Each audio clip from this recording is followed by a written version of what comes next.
Olá pessoal, hoje o Mundo Político dá sequência a um giro pelas principais cidades de Minas. Nós vamos saber como está a disputa eleitoral, a disputa pela prefeitura na cidade, desta vez em Governador Valadares. Eu vou conversar com o professor Manuel Assad Espíndola. Ele é coordenador do curso de comunicação da Univale, mestre em comunicação política, especialista em marketing político, opinião pública e comportamento eleitoral. Professor Manuel, muitíssimo obrigada por atender a gente, atender o mundo político. Eu que agradeço, Vivian. É sempre um prazer falar desse assunto que me encanta e me instiga. Manuel, são 11 candidatos a prefeito em Governador Valadares. Aqui também são muitos, né? Aqui são 15. Então, é um recorde, no caso de Governador Valadares, é um recorde, né? E sim, o fim das coligações, né? O apelo da candidatura majoritária para fortalecer a disputa proporcional tem a ver com isso? O que é o fenômeno de tanta candidatura? Vamos começar por aí. Seria ótimo a gente falar que a gente tem indivíduos mais engajados, né, com o âmbito político e com a coisa pública e com os interesses coletivos, que a sociedade estava cada vez mais bem representada no que diz respeito a candidatura buscar representar algumas clivagens sociais, mas, infelizmente, a princípio não é isso que parece. Eu tenho dito que assim, é injusto para o consultor e para o estudioso da política ter que dar a esses indivíduos os interesses e falar assim, não, essas pessoas estão interessadas nessas coisas. Mas a gente, claro, tem que olhar para uma política de um lugar mais técnico para tentar entender um pouco essas conformações e como esses cenários vão se formando. A gente tem visto, isso é uma realidade do Governador Valadares, mas também é uma realidade de Ipatinga, aqui pertinho, uma realidade de Juiz de Fora, é uma realidade de diversas outras cidades, um recorde de candidatos para os cargos do Executivo e também um recorde de candidatos para os cargos do Legislativo. A princípio, a gente pode dizer que sim, que as regras eleitorais provavelmente influenciaram, principalmente no aspecto legislativo, esse recorde, essa grande quantidade de candidatos. Que com o fim da proporcionalidade e das coligações, né, os partidos passam a disputar entre si, o número de cadeiras vai ser distribuído entre partidos, alguns partidos provavelmente ficarão sem cadeira, partidos tradicionais podem correr o risco de ficar sem cadeira, porque essas novas regras vão dividir o número de vagas no legislativo única e exclusivamente a partir de um quociente que é partidário. Então, vamos dizer Valadares. Vamos supor que Valadares tem ali seus 150 mil votos válidos. Nós temos hoje um pouco mais de 200 mil eleitores, por isso temos segundo turno. Vamos supor que a gente tenha 150 mil votos válidos. Eu vou dividir esse número de 150 mil pela quantidade de votos válidos que cada partido teve para chegar ao número de cadeiras. E aí os partidos concorrem só entre o partido, né, os vereadores mais votados de cada partido, que conquistarem cadeiras, vão conseguir as vagas no Legislativo. Só então, para quem está acompanhando a gente entender, antigamente não era assim, isso é uma novidade, quer dizer, mais recentemente não era desse jeito, né? É uma novidade, na realidade, antigamente, os partidos podiam se coligar para disputar a chapa de vereador. Né? Perfeito, e isso garantia, na verdade, aquela coisa do puxador de voto, que conquistava votos para coligação, e isso facilitava que os partidos conseguissem chegar a essas cadeiras, né? Agora efeito não, tiririca. agora exatamente, o famoso efeito tiririca. O tiririca foi o mais famoso deles, mas sim. nós temos muitos, né? Foram muitos. Mas como não seria o mais famoso, afinal é uma quantidade de votos assustadora, né? Mas então você acha que pode ser por isso aí? Sem dúvida, porque na verdade os partidos, houve uma movimentação dos partidos grande para trazer candidatos para suas chapas, né? Então, na medida em que a gente tem que ter muito voto para garantir vagas, eu tenho que ter muitos candidatos para eu pulverizar os votos. Então, a gente deve ter, ao final da eleição, votos mais pulverizados. A gente não deve ver aqueles números, aqueles vereadores com alta votação, como foi em outrora. Os votos mais pulverizados, justamente porque, como a disputa do legislativo ela acontece até o formato das eleições legislativas é mais essa eleição do cara que conhece o fulano, é muito personalista. A eleição a eleição majoritária já é personalista. A do vereador ela é muito personalista, né? As pessoas votam no fulano de tal que é candidato a vereador porque conhece, porque é na mesma rua, porque está no mesmo bairro, porque frequenta o mesmo clube, é da igreja. As próprias justificativas, quando a gente faz pesquisa, são as justificativas que a gente mais escuta. Então, a tendência é que esse voto seja pulverizado, né, e os partidos possam aumentar suas votações assim. Os partidos que montaram as melhores chapas vão, com certeza, conseguir mais cadeiras. Uhum. E, naturalmente, a candidatura majoritária, tendo uma candidatura majoritária, dá mais visibilidade, mais chance para essas chapas de vereadores, né? Sem dúvida, era a ideia original é uma forma de potencializar a visibilidade das campanhas do vereador. Né? Agora, Manuel, em 2016, o governador Valadares já tinha mais de 200 mil habitantes, não é? Mas não foi a segundo turno. Fechou a eleição, o atual prefeito fechou a eleição com 80% dos votos válidos, né? Foi um baile. Foi um baile na candidatura petista, né? Qual é o seu prognóstico para essa eleição? Assim, vai ter segundo turno? Vamos só primeiro dar esse passo para a gente entrar depois na disputa em si. Eu acredito bastante no segundo turno esse semestre. Eu acho que o eleitor valadarense vai viver seu primeiro e segundo turno para candidato a prefeito.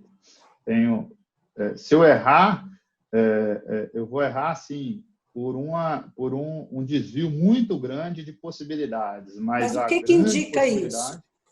As pesquisas, né? Pesquisas e os perfis dos candidatos. Na realidade, vamos só regressar, então, a 2016 e vamos regressar um pouquinho antes de 2016 para a gente entender. A eleição de 2012 ela foi uma eleição que teve 4 candidatos que apareciam bem nas pesquisas. A Elisa Costa, que concorria à reeleição, o André, que hoje é o atual prefeito, na época no partido PDT, o Rui Moreira, que já foi prefeito em Governador Valadares, e o doutor Augusto Barbosa, que era o candidato do PSDB, apoiado pelo deputado Bonifácio Mourão. O PT já vinha de um governo mal avaliado. O governo da Elisa não era um governo bem avaliado. O primeiro governo não tinha uma unanimidade. Era uma eleição difícil para o PT. Só que a forma como a eleição se organizou privilegiou a candidata petista, que foi eleita com 32% dos votos, porque os votos foram divididos entre esses 4 candidatos. Só que nesse segundo mandato, um mandato que já vinha de críticas, que foi eleito com 30% dos votos, que também não foi o melhor dos mandatos, e, além de tudo, sofreu com o contexto do antipetismo no âmbito nacional e com uma investigação da Polícia Federal, Mar de Lama, com prisão de vários membros do governo. O PT vivia um drama na cidade, um drama próprio, particular, por causa da investigação Mar de Lama, e um drama herdado do PT nacional. E aí você tem um candidato, que era um vereador, que é o Gleison Guetão, que foi quem se dignificou a ser o candidato do PT. Eu acho que ninguém nem queria, a situação petista era muito complicada. Então, o André nadou de braçada mesmo, foi uma eleição muito fácil. O segundo colocado, o candidato segundo colocado em 2016, o Ricardo Pedrosa, ele é um candidato auto-intitulado manifestante popular na cidade. A campanha dele, ele durante o tempo todo vai para as ruas com um carro de som, ele um carro de som e um microfone, falando, reclamando dos políticos, se colocando como um político novo, um manifestante mesmo, um perfil de manifestante, e o voto nele é um voto, aquele voto de rebelde, né? É o antissistema, é aquele voto antissistema que já vinha sendo, desde 2016, estimulado, né? Provocado. O voto de repúdio, né? O voto de repúdio. Então, o Ricardo ganha do candidato petista, né? Na verdade, o PT fica em terceiro lugar, ele perde para esse. Tá? É uma votação irrisória. Nem o petista que costuma aparecer em pesquisas em Governador Valadares, o PT, geralmente com 10% do eleitorado que se declara próximo do PT, votou no PT. Então, foi realmente uma situação muito complicada. Esse ano, nós temos um outro candidato. O candidato é o Leonardo Monteiro, do PT. O Leonardo é deputado federal, tem forte vínculo com a universidade. Mandato, não é isso? Quinto mandato? O quinto mandato de deputado. Ele é um quadro tradicional do PT, que consegue resgatar esse petista que se dispersou na última eleição, e ele tem um forte vínculo com a Universidade Federal, ele tem uma atuação interessante de deputado, então ele é um candidato a prefeito que entra com mais força. E aí a gente tem um cenário que se formou que contribui para esse palpite de segundo turno, porque a eleição não vai necessariamente se polarizar no primeiro turno. Nós temos o candidato doutor Luciano, que é o vice-prefeito. Circula uma notícia na cidade, não sei se é verdadeira, de uma possível impugnação. A candidatura do doutor Luciano. Da candidatura do doutor Luciano, porque, teoricamente, então eu estou enfatizando que eu não sei se é verdade, então pode ser uma fake news, que é um componente aí dessas novas eleições, o que diz a notícia é que ele não teria se afastado do cargo no tempo hábil, então não sei nem se é verdade, de cargo público, né, porque ele exerce cargo público. Então, mas o doutor Luciano, ele é um concorrente direto com o eleitor do André, pelo perfil, e as candidaturas bolsonaristas. Então, nós temos um cenário que se forma que me permite palpitar um segundo turno, um possível segundo turno. Entendi. Então, vamos por partes. Vamos entender quem são esses perfis e esses partidos que estão nesse jogo. Né? Você mencionou o PT e o Leonardo, desculpe, é Leonardo Monteiro? Não, como é que é o nome dele? Leonardo Monteiro, petista. Leonardo Monteiro, está correto.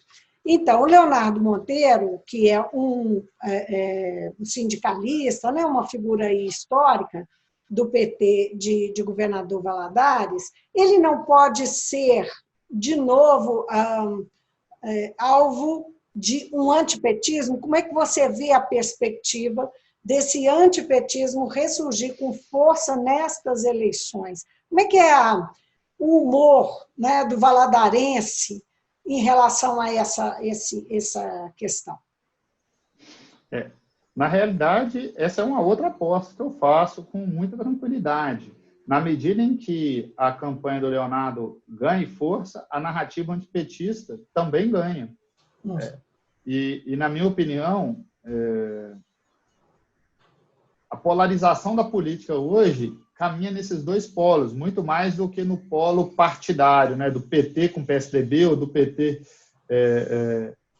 O PT foi o partido que, historicamente, na política do Brasil, conseguiu construir uma identidade partidária capaz de realizar laços de vínculo com o eleitor. Então, quando a gente faz pesquisas hoje para saber de vínculo partidário, o PT é o único partido que aparece. E aí é justamente por isso que o antipetismo também aparece. Né? Então, assim, eu costumo dizer que, na verdade, o que a gente chama de bolsonarismo reside muito mais num antipetismo do que efetivamente na figura de uma liderança, que seria o presidente Bolsonaro, capaz de organizar uma força contra o PT.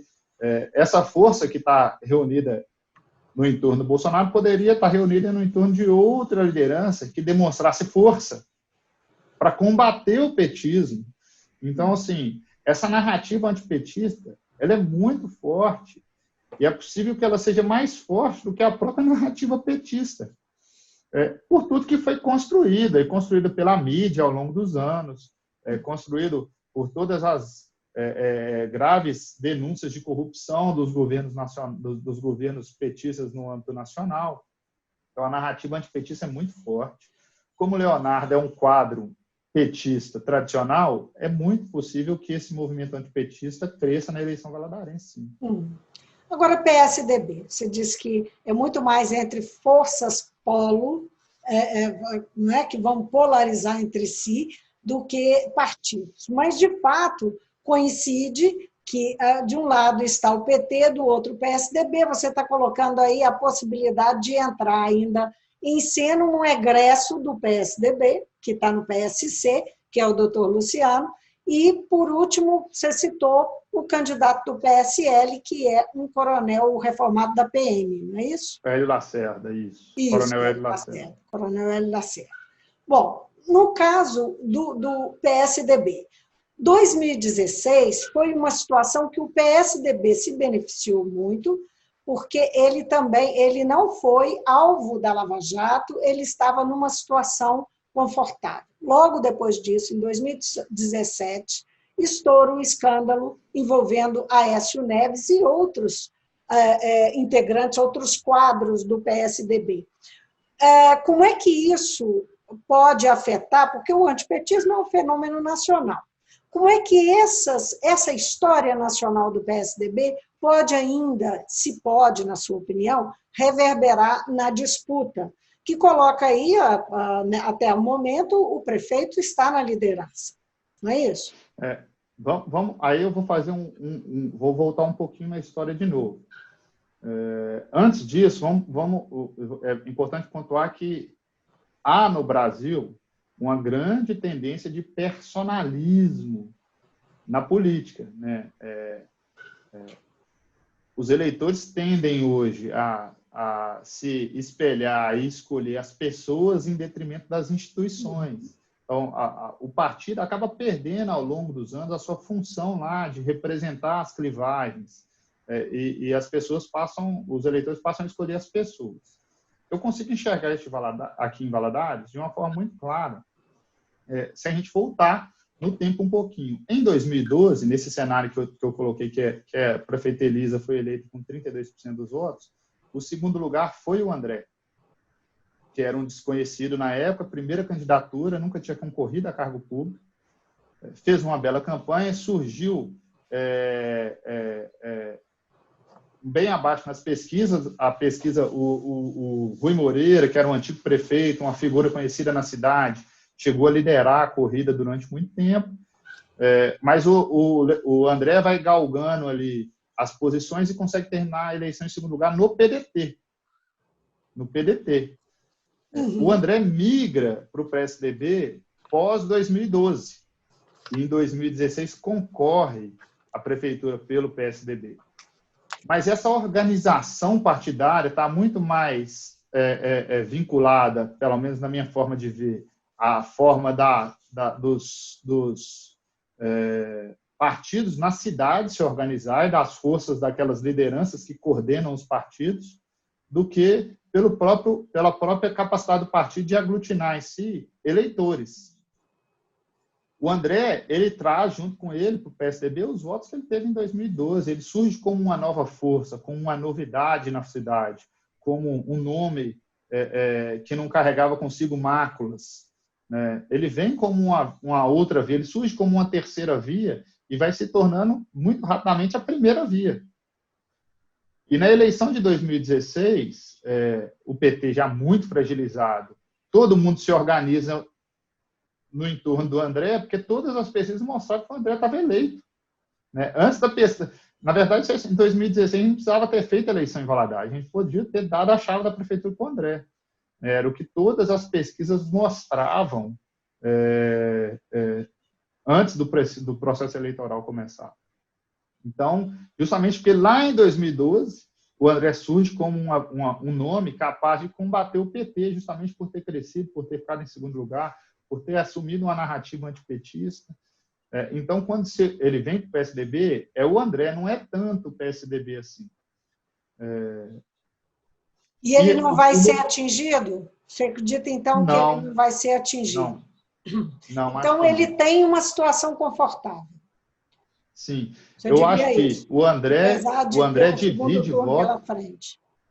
O André divide voto com o doutor Luciano e com a candidatura do Hélio Lacerda, porque eles têm públicos semelhantes, né? Um público mais conservador, né? O público mais da elite, um público mais rico.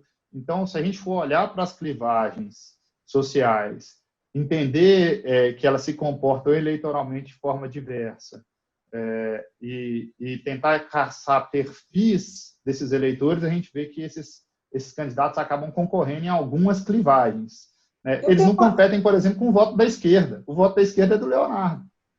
Eu tenho uma pesquisa aqui, ela possivelmente está desatualizada, mas pode ser que ela dê, pelo menos sinalize.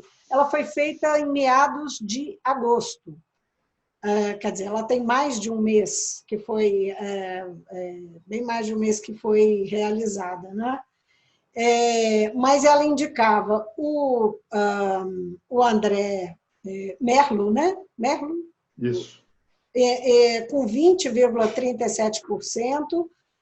O segundo colocado era o doutor Luciano, que acabou se tornando, era o vice dele, se tornou adversário, como você mencionou, né? Foi para o PSC, com 14%, e o Leonardo Monteiro com 10,58%. Só para quem está em casa ter ideia de que isso, lá na metade de agosto, eram os dados. Depois disso, apareceu essa pesquisa foi contratada pela TV Alterosa, F5A. Instituto. E ela corrobora com outras pesquisas que eu tive a oportunidade de ver na cidade. Essas pesquisas dão uma grande força para a candidatura do Luciano. Uhum. Agora, só uma questão. Você disse, então, que esses escândalos não devem afetar por conta do personalismo, da escolha do eleitor mais personalista. Nesse sentido, isso não se aplica, por exemplo, ao candidato petista? Porque o antipetismo como é que você diferencia? Porque o antipetismo está muito ligado aos escândalos que foram levantados com as investigações da Lava Jato e tal. Mas é porque o antipetismo é maior do que isso? Como é que você entende essa percepção, né, do eleitor? É justamente porque, como o PT é o único partido no Brasil que conseguiu construir para si, ao longo da sua atuação, uma base que se diz petista, se você sair andando na cidade, você não vai achar alguém que se declara PSDBista. Dificilmente. Ou pedetista, ou PMDBista, ou, no caso, MDBista agora. Como o petismo ele existe efetivamente, o antipetismo também existe efetivamente. Né? Então, o fenômeno antipetista ele só existe porque também existe o petismo. E o antipetismo, por isso que eu digo que o antipetismo ele é realmente o fator polarizante. Ele é o fator polarizante, porque o que polariza com o petismo é o antipetismo, é o cara que odeia o PT, que acha que o PT é comunista. Né? Pois é. Como é que entra no jogo, então, o candidato do PSL, o coronel da reserva da PM, né? Hélio Lacerda, que você mencionou também há pouco?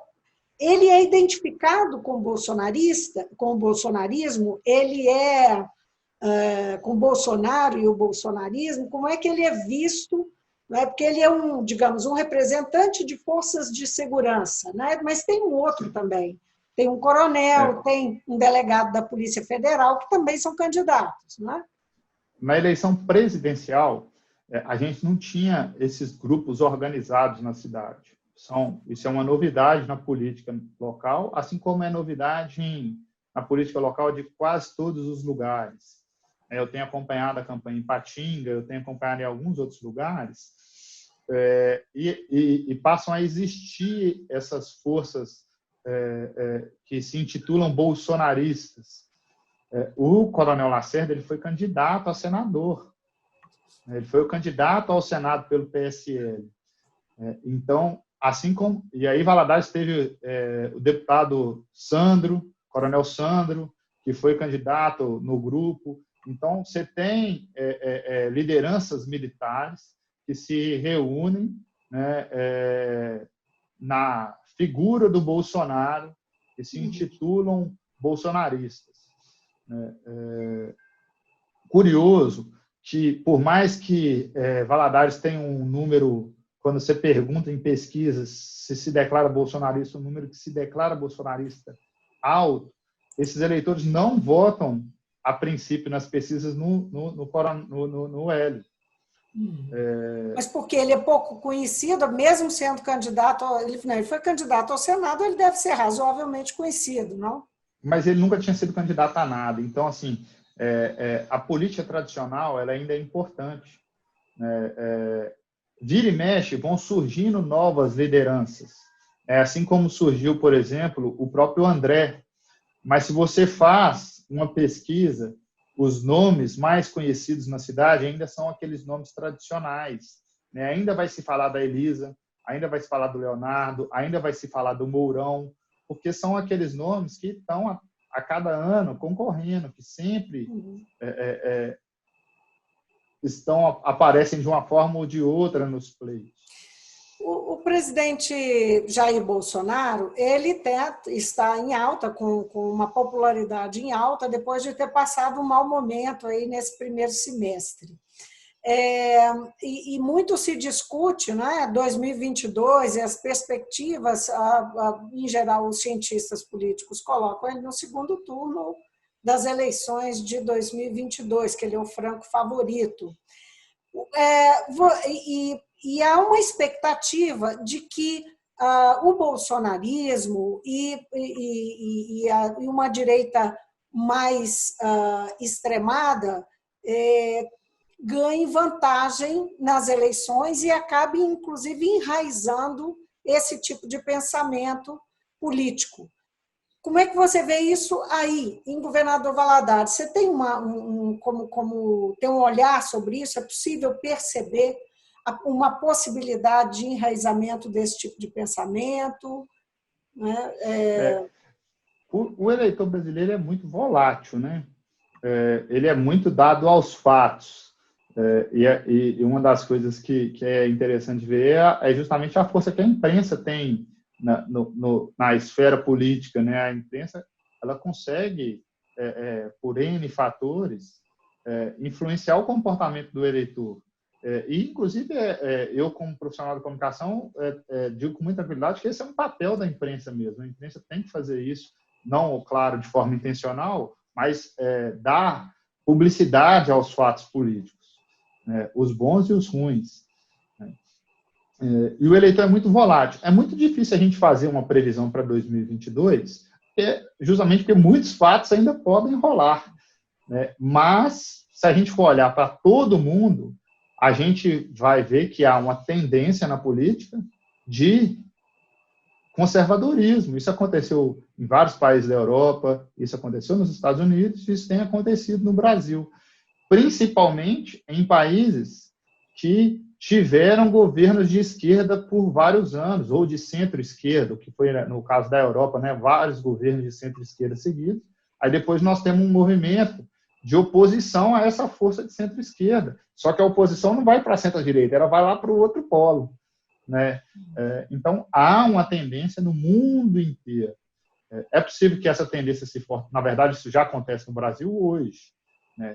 A gente fazer uma pesquisa, eu não recordo o número de Valadares, mas eu me recordo o número de Patinga. E Patinga foi uma das cidades que o Bolsonaro foi mais bem votado em Minas Gerais. Tem pesquisa em Patinga que coloca o bolsonarismo com 60%. 60% do eleitor se identifica e se declara bolsonarista. Então, há uma tendência de conservadorismo na política. Isso é muito claro. E tem muitos fatores que podem estar relacionados a isso. Muito estudo ainda vai ser feito na ciência política, tem o envolvimento da religião, o conservadorismo que é do evangélico e começa a entrar na política, o conservadorismo do militar que está na política. Então, a gente começa a ter outros players que entram no jogo político e influenciam o jogo político. Falando especificamente de Valadares e das suas questões mais pragmáticas, o olhar mais pragmático do eleitor, nós estamos falando de temas mais abrangentes que são da política nacional e que podem influir aí no jogo. Há muita gente que discute, tem muita gente que tem posições diferentes em relação a isso, acha que vai influir, outros que acham que não, mas falando do eleitor de governador Valadares, o que ele quer, o que ele vai cobrar do candidato que ele vai escolher, o que é prioridade nesse momento aí que está na pauta do eleitor, e se a pandemia pode ter alguma coisa a ver com isso, se isso vai ser uma questão. Bom, vamos lá. O fantasma corrupção é um fantasma que assombra diuturnamente o eleitor brasileiro. Então, a conduta e a expectativa de um candidato que não se envolva com a corrupção é alta. Nesse sentido, o Leonardo vai sofrer, não por eles terem qualquer tipo de envolvimento, porque ele nunca teve nada relacionado ao nome dele, mas ele vai herdar isso do PT. Mas você tem algumas questões que são importantes na cidade e que sempre aparecem, na verdade aparecem em muitas cidades, aquela reclamação com a saúde, com a educação e com a geração de emprego. Eu acho que se você repetir essa pesquisa em todos os 853 municípios de Minas Gerais, provavelmente esses 3 temas vão aparecer com bastante relevância. Em alguns, a saúde ela vai lá em cima e outros, a geração de empregos também cresce. Nós estamos vivendo um momento muito difícil economicamente. Alguns setores decolaram com a pandemia e outros retraíram muito. E a realidade é que a gente tem uma economia delicada. Valadares é uma cidade basicamente de comércio e serviço. Sem dúvida, isso foi impactado pela pandemia. Mas hoje a gente vive em Valadares um cenário de quase, parece que a pandemia acabou. Apesar das escolas não estarem funcionando, apesar das escolas não estarem funcionando, o comércio está lotado, a rua está cheia, os bares estão ficando cheios. Então, você acha que pode ter algum risco para a eleição? Essa é uma preocupação muito grande da justiça. A eleição é um movimento corpo a corpo, né? O maior risco é um dos candidatos ficarem doentes, né? Porque isso, sem dúvida, vai atrapalhar eles, né? Então, ficar pegando na mão, abraçando. Isso na campanha, mas a própria votação, há uma preocupação da justiça eleitoral quanto a isso, né? De abstenção. Eu não acho que a pandemia vai fazer com que a abstenção aumente. Eu acho que a abstenção vai ser a abstenção historicamente nos últimos 4 pleitos tem aumentado consideravelmente. O aumento, a abstenção na última eleição presidencial em Valadares foi altíssima. Eu não me recordo o número exato, mas foi bastante alto. E a eleição anterior também foi alta municipal. Então, assim, há uma tendência da abstenção ser alta. São outros fatores, né? Não é a pandemia. Vai ser mais fácil a gente justificar com a pandemia, mas tem outros fatores. Tem a desafecciona, que é esse descrédito da política, né? O cidadão não acredita mais na instituição política e não acha que o voto dele vai mudar nada, e aí ele não sai de casa para votar, né? A ideia do voto obrigatório não entra mais na cabeça do cidadão. Ele tem trabalho de sair de casa e ir até o lugar de votação. Então, assim, tem um monte de outros fatores que justificam essa grande abstenção. Valadares, você tem um número enorme de eleitores que não estão aqui, né? Que estão nos Estados Unidos, que estão em outros lugares. Mas essa abstenção vai ser alta, sem dúvida. Pode ser que a pandemia contribua para que ela seja mais alta? Pode, mas ela não vai ser o motivo de uma alta abstenção, né? Nós vamos ter uma abstenção alta porque é uma tendência. Manuel, foi um prazer conversar com você. Muito obrigada por atender o mundo político. A gente clareou um pouco aí para nós aqui a disputa em Valadares. Imagina, foi um prazer, estou à disposição. Realmente é um assunto que eu adoro. Se deixar, a gente vai ficar batendo papo aqui o resto do dia. Vai ter que fazer uns 3 programas. Mas como nós somos limitados pelo tempo, agradeço demais. Viu? Imagina, eu que agradeço, Vivi. Muito obrigado. Espero ter contribuído aí com o programa. Com certeza. Estou à disposição para sempre que vocês precisarem. Obrigada mesmo. Eu conversei com o professor Manuel Assad Espíndola, ele é coordenador do curso de comunicação da Univale, especialista em marketing político, opinião pública e comportamento eleitoral e é mestre em comunicação política. Nosso assunto aqui é eleição para prefeito ou para prefeita, tem uma candidata, não é isso? Isso. Em Governador Valadares. Passamos em revista aqui a situação neste momento. É isso aí, ficamos por aqui. Até a próxima. Tchau, tchau. Até, tchau, tchau.